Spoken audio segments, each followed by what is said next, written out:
Assalamualaikum warahmatullahi wabarakatuh. Bismillah, alhamdulillah, wassalatu wassalamu ala rasulillah. La hawla wa la quwata illa billah. Rabbis surahli sadri wa yassir li amri wa khlul uqdata min lisani yafqahu qawli. Amma ba'du. Selamat pagi saya ucapkan kepada Ibu Nurizkiyah Al-Karimah selaku dosen pengampu mata kuliah Sejarah Peradaban Islam. Selamat pagi saya ucapkan kepada teman-teman semua. Pada kesempatan pagi hari ini kami akan memaparkan suatu presentasi tentang peradaban Islam pada masa kekhalifahan Umar bin Khattab. Kami dari kelompok 3 beranggotakan saya sendiri, Dedi Supriyadi, yang kedua Nilam Nur Sabrina, yang ketiga Wulan Kiat Agustin, yang keempat Kharisma Inzia Mauntina, yang kelima Halimah Nur Afifah. Baik, yang pertama sejarah singkat Khalifah Umar bin Khattab. Khalifah Umar bin Khattab lahir di kota Mekah 583 Masehi atau 12 tahun lebih muda dari Rasulullah SAW. Beliau berasal dari Bani Adi, salah satu suku terpandang di kalangan kaum Quraisy. Beliau mendapatkan beberapa nama panggilan atau julukan dari Rasulullah SAW, di antaranya Hafs, yang berarti anak singa, Amirul Mu'minin, yang berarti pemimpin orang-orang mukmin, yang nama itu didapatkannya dari 2 orang kiriman atau utusan dari Irak.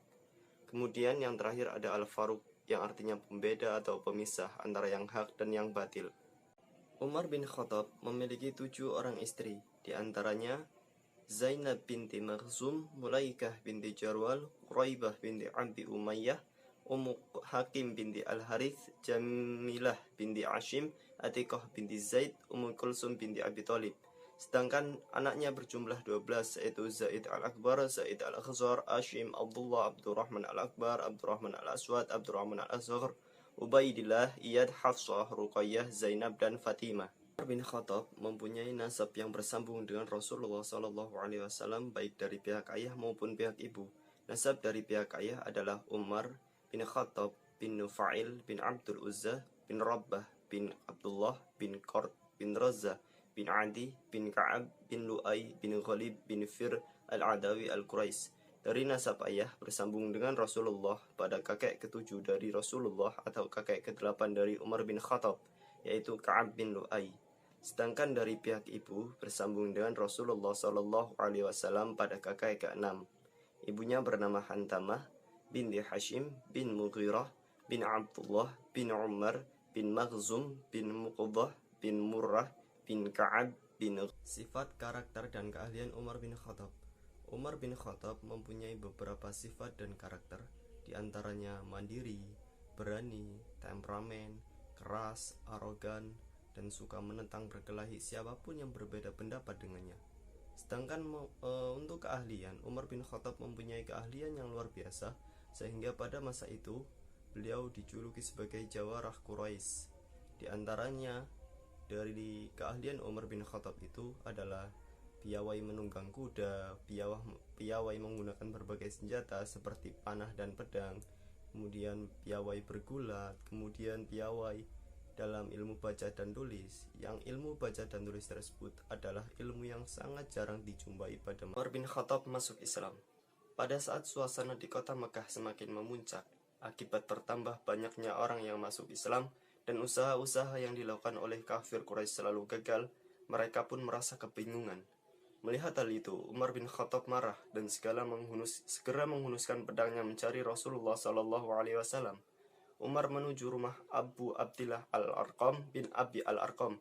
Namun di tengah perjalanan bertemu dengan Nu'aiman Abdullah An-Nahan Al-Adawi dan terjadi perbincangan di antara mereka. Di tengah perbincangan itu, Nu'aiman mengatakan bahwa saudara perempuan Umar, Fatimah, dan suaminya telah masuk Islam. Maka dengan segera Umar pergi ke rumah saudarinya itu. Di sana Umar mendengar mereka sedang membaca sesuatu. Ketika mengetahui Umar datang, Kabbad bin Arad yang sedang mengajarkan Al-Quran kepada mereka bersembunyi ke belakang. Kemudian Umar menanyakan kebenaran berita yang didapatnya itu. Mengetahui kebenaran hal itu, Umar marah dan menganiaya Sa'id bin Zaid. Melihat suaminya diperlakukan kasar oleh sang kakak, Fatimah mencoba membantu, namun justru ia ditampar dan dipukul oleh Umar sampai berdarah. Amarah Umar reda saat melihat adiknya bersimbah darah dan mengatakan sesuatu yang menghujam ke dalam hatinya. Kemudian tiba-tiba Umar ingin membaca apa yang tadi mereka baca, namun Fatimah menolaknya dan mengatakan bahwa hanya orang yang suci yang boleh membacanya. Maka dengan segera Umar membersihkan diri dan membaca kalam agung Al-Quran yang ternyata Quran surat At-Taha itu. Hati Umar bergemuruh dan tubuhnya bergetar. Umar ingin menemui Rasulullah dan bertanya keberadaan Rasulullah, namun Fatimah kembali menolak karena khawatir Umar akan menyakiti Rasulullah SAW. Mengetahui hal itu, Kabad bin Arad langsung keluar dan berkata serta memberitahu keberadaan Rasulullah, yang saat itu Rasulullah berada di rumah Sofah bersama dengan sahabat-sahabatnya. Sesampainya di rumah Sofah, Umar disambut oleh Hamzah bin Abdul Muttalib, paman Nabi yang berani menghadapi Umar karena mengira Umar akan menyakiti Rasulullah.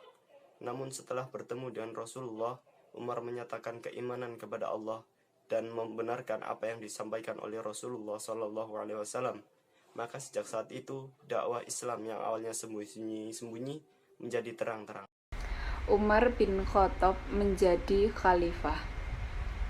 Umar bin Khattab ditunjuk menjadi khalifah oleh Abu Bakar As-Siddiq untuk menggantikannya sebagai khalifah. Faktor yang menjadi pertimbangan penunjukan Umar menjadi khalifah antara lain: yang pertama, kekhawatiran akan terulang kembalinya peristiwa Sakifah binti Sa'idah. Yang kedua, kaum Ansor dan Muhajirin saling mengklaim bahwa golongan mereka layak menjadi khalifah. Dan yang ketiga, kaum muslimin baru saja menumpas kaum murtad, sedangkan pasukan muslimin sedang bertempur di luar kota Madinah untuk melawan Persia dan Romawi. Wafatnya Umar bin Khattab. Umar bin Khattab wafat dalam usia yang sama dengan Rasulullah, yaitu 63 tahun. Umar bin Khattab wafat pada tahun 23 Hijriah atau 644 Masehi, tepatnya bulan Zulhijjah 23 Hijriah. Beliau wafat karena ditikam budak Persia Abu Lu'lu'ah di bagian dada dan perut saat sedang mengerjakan sholat. Masa pengangkatan Umar bin Khattab. Abu Bakar menyerahkan kekhalifahannya kepada Umar melalui wasiat yang dicap stempel kekhalifahan. Abu Bakar meninggal pada tahun 634 Masehi atau 13 Hijriah. Umar mulai memegang tampuk kekhalifahan pada hari Selasa 22 Jumadil Tsani tahun 13 Hijriah, bertepatan dengan 13 Agustus tahun 634 Masehi. Umar bin Khattab wafat 3 Zulhijjah tahun 23 Hijriah dengan masa kepemimpinan 10 tahun 6 bulan 10 hari. Yang mendorong Abu Bakar untuk menunjuk Umar menjadi khalifah adalah kekhawatiran peristiwa yang sangat menegangkan di Sakifah Bani Sa'idah yang nyaris menyeret umat Islam ke jurang perpecahan akan terulang kembali. Perkenalkan, saya Wulandgat Agustin, NIM 215211104. Di sini saya akan menjelaskan peradaban pada masa Umar bin Khattab. Pertama, peristiwa tahun 13 Hijriah. Pada tahun ini, Umar mengangkat Ali bin Abi Thalib sebagai Khot'i atau hakim di Madinah dan Ubaid Amu Abdullah bin Al-Jarrah Al-Fihri sebagai pemimpin di wilayah Sam, menggantikan Khalid bin Al-Walid Al-Mahzumi. Pada tahun ini juga, Busra dan Damaskus berhasil ditaklukkan. Kedua, peristiwa tahun 14 Hijriah. Umar mencabut anaknya Ubaidillah dan Abu Mihzan Al-Stakhafi yang meminum minuman keras. Gubernur pada tahun ini pertama Itab bin Usaid di wilayah Mekah, Abu Ubaidah di wilayah Sam, Utsman bin Abi Al-As dan A'la bin Al-Hadrami di Bahrain, Sa'ad di Irak, Hudzaifah bin Mihsin di wilayah Oman. ketiga, peristiwa tahun 16 Hijriah, yaitu pertama Ar-Razabah menjadi tempat gembala kuda kaum muslimin. Kemudian Umar mengasingkan Abu Mihzan Ar-Stakhafi ke Bad'i. Pada tahun ini juga pertama kalinya Umar membuat penanggalan Hijriah.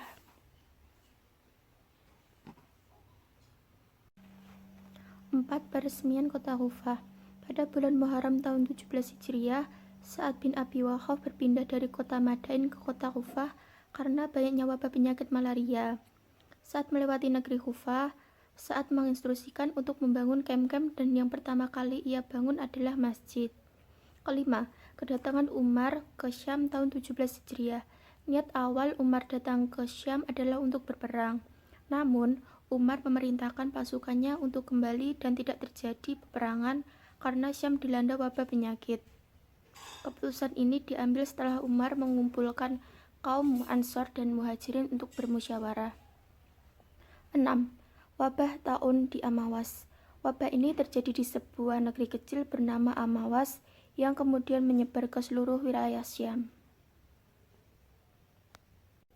7. Orang-orang yang tewas terkena wabah taun Amawas. Wabah ini memakan 20.000 jiwa. Ada pula yang mengatakan 30.000 jiwa. Para sahabat yang terkena wabah ini antara lain Abu Ubaidah bin Amir bin Abdillah bin Al-Jarrah, Al-Harith bin Hisham, Syahrabil bin Hasanah, Fadli bin Abbas, Muaz bin Jadal, Yazid bin Abi Sofyan, Abu Jandal bin Suhail bin Amr, dan Abdul Malik Al-Asy'ari. 8. Renovasi-renovasi yang dilakukan Umar bin Khattab. Pada tahun 17 Hijriah, saat melaksanakan umrah di bulan Rajab, beliau memerintahkan agar Masjidil Haram direnovasi dan diperbarui bangunannya. Umar juga mengizinkan pembangunan rumah-rumah antara Mekah dan Madinah, dengan syarat para musyafir diperbolehkan menginap dan meminta air. Pada tahun 18 Hijriah, bulan Dzulhijjah, Umar mengubah posisi Maqam Ibrahim dari sebelumnya menempel ke dinding, beliau tarik ke belakang pada posisi yang bisa dilihat sekarang, sehingga orang-orang bisa tawaf tidak terganggu dengan orang-orang yang salat di situ. 9. Kunjungan Umar bin Khattab ketiga kalinya ke negeri Syam pada tahun 18 Hijriah, yaitu untuk membagikan warisan kaum muslimin yang wafat disebabkan tahun Amawas. Pada saat berpidato, waktu salat sudah datang. Beliau memerintahkan Bilal untuk mengumandangkan azan. 10 tahun paceklik atau Ramadah. Musim kering dimulai tahun 18 Hijriah terus-menerus terjadi hingga berjalan 9 bulan. Dinamakan tahun Ramadah karena permukaan bumi menjadi hitam kering yang warnanya seperti debu atau ramat. Lalu Umar bin Khattab melaksanakan doa meminta hujan melalui doa Abbas bin Abdul Muthalib dan akhirnya pun mendapatkan hujan. 11. Peristiwa tahun 20 Hijriah. Umar mengusir kaum Yahudi dari Khaybar ke Azriyat, juga kaum Yahudi di Najran ke Kufah.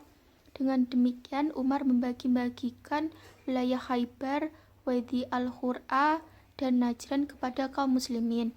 Pada tahun ini juga Umar membuat kebijakan baru, yaitu membuat kantor administrasi. Pemikiran ekonomi Umar bin Khattab. Umar menegaskan sebuah kebijakan bahwa ekonomi sebagai jalan kemajuan umat muslim. Umar mengumumkan kepada masyarakat muslim tentang perekonomian dan pengaturan kekayaan negara Islam yang harus disalurkan kepada haknya sesuai dengan pendistribusian yang adil dan merata. Karena sesungguhnya kestabilan ekonomi dan sebuah pemerintahan merupakan bukti keberhasilan seorang pemimpin dalam mengemban amanatnya. Ekonomi yang berlaku pada masa Umar bin Khattab merupakan cikal bakal tumbuhnya perekonomian Islam. Perekonomian tersebut bertujuan untuk menyejahterakan dan memakmurkan masyarakat agar tidak terjadi kefakiran dan kemiskinan. Langkah yang dilakukan oleh Umar bin Khattab dalam menyejahterakan rakyatnya yaitu pertama, sumber dana Baitul Mal didapatkan dari lembaga-lembaga amal.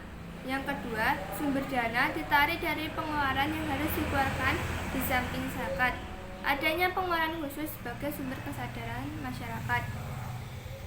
Yang ketiga, kepemilikan ummah atau masyarakat. Tugas-tugas pemerintah dalam menyejahterakan rakyatnya yaitu menghindarkan ancaman kelaparan, menjamin pekerjaan, dan memberantas kefakiran. 2. Perekonomian pada masa Umar bin Khattab. Umar bin Khattab dipandang khalifah yang paling banyak melakukan inovasi dalam perekonomian. Dalam kekhalifahannya, Umar banyak melakukan ekspansi hingga wilayah Islam meliputi Jazirah Arab, Palestina, Syria, sebagian besar wilayah Persia, dan Mesir. Umar mengatur administrasi negara dengan mencontoh Persia. Administrasi pemerintahan diatur menjadi 8 provinsi, yaitu yang pertama Mekah, Madinah, Syria, Jazirah Arab, Basrah, Kufah, Palestina, dan Mesir. Umar juga membentuk jawatan kepolisian dan tenaga kerja. Pada masa ini, Umar membangun pasar-pasar termasuk di daerah pedalaman seperti Ubaullah, Yaman, Damaskus, Makkah, dan Bahrian. Pasar yang terkenal pada masa Umar yakni Pasar Ukas. Umar juga membangun Baitul Mal yang reguler dan permanen di ibu kota Madinah. Bersamaan dengan regionasi Baitul Mal, Umar mendirikan departemen dalam Islam. Yang pertama yang disebut Al-Diwan. Ia menunjukkan sebuah komite nasab terutama yang terdiri dari Ali bin Abi Thalib, Mahzan bin Naufal, dan Jabir bin Mut'im. Ketiga, sumber pendapatan dalam pemerintahan Umar bin Khattab. Beberapa sumber pendapatan pada masa Khalifah Umar bin Khattab yaitu yang pertama Baitul Mal. Baitul Mal sebagai basis pertama dalam pendapatan Islam. Pengeluaran dan penggunaan harta Baitul Mal dalam pandangan Umar bin Khattab ditetapkan berdasarkan 6 kaidah, yaitu harta yang berada di dalam Baitul Mal tidak diberikan selain pada 8 kelompok yang telah disebutkan dalam Al-Quran. Harta yang diberikan Baitul Mal digunakan untuk mengurangi terjadinya kekurangan serta untuk melaksanakan kewajiban jihad. Ketiga, harta Baitul Mal juga diberikan pada orang-orang yang telah memberikan jasa. Keempat, harta Baitul Mal digunakan untuk kemaslahatan umum. Kelima, harta yang diberikan Baitul Mal karena adanya kemaslahatan dan kemanfaatan, bukan sebagai kompensasi. Harta yang disalurkan Baitul Mal karena adanya unsur kedaulatan, semisal paceklik. Sumber utama pemasukan Baitul Mal diambil dari zakat, ghaninah, fa'i, kharaj, jizyah, dan ush. Kebijakan-kebijakan yang dilakukan Umar terhadap harta zakat yaitu yang pertama zakat barang-barang perniagaan, kedua zakat mata uang dan perak, ketiga zakat binatang ternak, keempat zakat sayur-sayuran dan buah-buahan, kelima zakat madu yang dijual bukan untuk dikonsumsi, dan yang terakhir zakat kuda yang diperjualbelikan.